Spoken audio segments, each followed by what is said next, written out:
threatened all day, but beams of afternoon sun began to break through the clouds as our car pulled up on Fifth Avenue in downtown Nashville, Tennessee. We stepped out of the car and onto a bright red carpet that stretched nearly a city block along the outside of the Ryman Auditorium to the historic music venue's entrance. Hundreds of music fans cheered and waved while camera crews and press stopped us for interviews as we made our way into the first ever K-Love Fan Awards. As honored as the other guys in Big Daddy Weave and I were to be there, the red carpet was a source of anxiety for me from the moment I heard about it.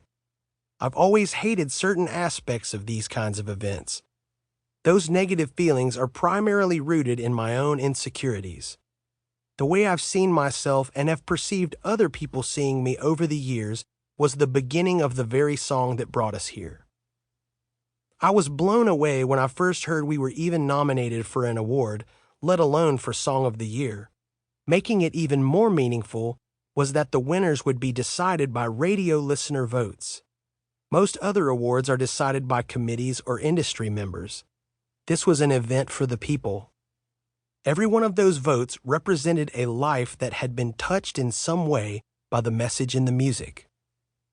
In my mind, we had no chance of winning. I wasn't bothered by that because I'm such a big fan of everyone else who was nominated.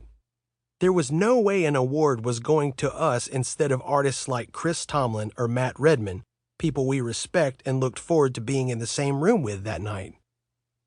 I was so sure we wouldn't win that I didn't even have a speech prepared.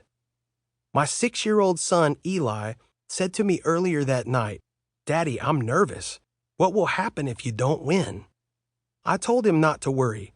We had already won, knowing how God had used the song in so many people's lives. We made our way into the Ryman Auditorium and found the pews where we were to sit. The Ryman was originally built as a house of worship in the late 1800s. I felt more like I was in church than at an award show, except that I was surrounded by my favorite Christian music artists. It was surreal. I loved being there with my wife Candace and the other Big Daddy Weave guys and their wives.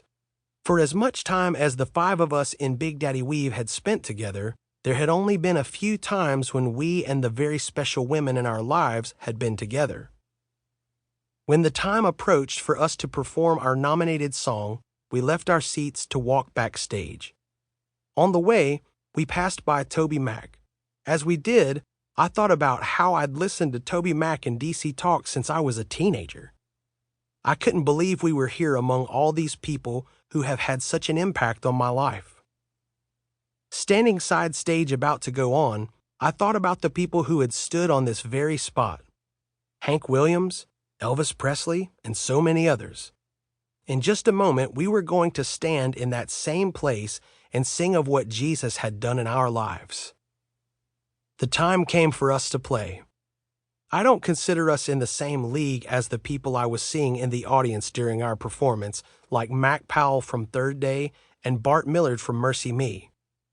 It moved me to be singing a song in front of them that meant so much to my life. Seeing the looks on their faces, seeing that they were receiving what we were sharing, is a moment I'll never forget. Back in our seats, the time came for the announcement of the Song of the Year award. Suddenly, my heart started beating faster. Redeemed being voted Song of the Year wasn't something I'd even considered possible, but I could feel the anxiousness increasing in my mind and body. What if they did say our name? What would I say? Then Mandisa read, "The Song of the Year is Redeemed, Big Daddy Weave." When I heard those words, my mind left me and my body went into autopilot mode. Our friend Chris August was jumping up and down in front of us. I didn't even remember that my wife was there. I just left the pew and thought, I need to get to that podium before anyone else so I can figure out what I can possibly say. Can we even respond to what is happening? How in the world am I going to process this? I could only think about Eli feeling nervous and the news I could tell him when we got home. I didn't know exactly what I was saying at the time. I only knew that I was speaking words of gratitude. I was so grateful for the opportunity to thank God in front of everybody. I had set my